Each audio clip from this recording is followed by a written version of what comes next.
Yes, fight fan. Thank you. I don't know why I have such a hard time getting this across. I mean, I think there's a lot of reasons. I think some people simply just don't want to spar hard, right? Like they don't want to put in that kind of commitment to it. So it's easier to say that sparring light is always better.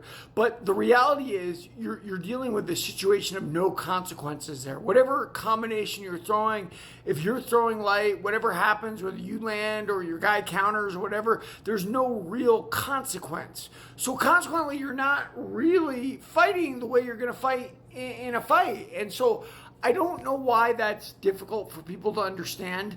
I know that there's a huge grappler element to MMA, which brings part of that. I mean, there's some of those guys. Well, what's that guy's name? Ryan Hall. Like, all he does is jujitsu, and he kind of rolls around, and there's no stand up at all. And even Kron's done that lately. And when Kron doesn't do it, he just gets annihilated. So there's a lot of confusion, and I think there's some other confusion too. Like, my jiu-jitsu friends, like, they think that their jiu-jitsu equates to stand-up, right? Like, I mean, I remember when I was white belt fighting with all those guys, and some of them were like, purples, browns, blacks, and they thought that that made them a better striker. And the reality is that has nothing to do with it at all.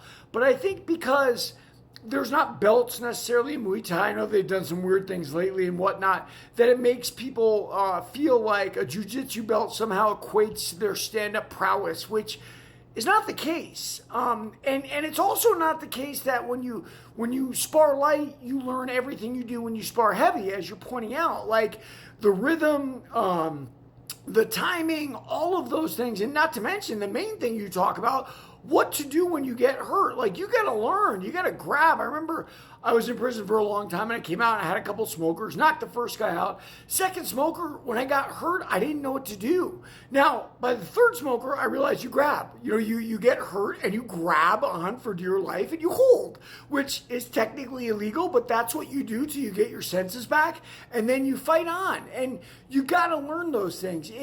If everything is non-consequence, if there's no punishment for mistakes, then it's very difficult to learn in life. And that's all we're talking about here with hard sparring.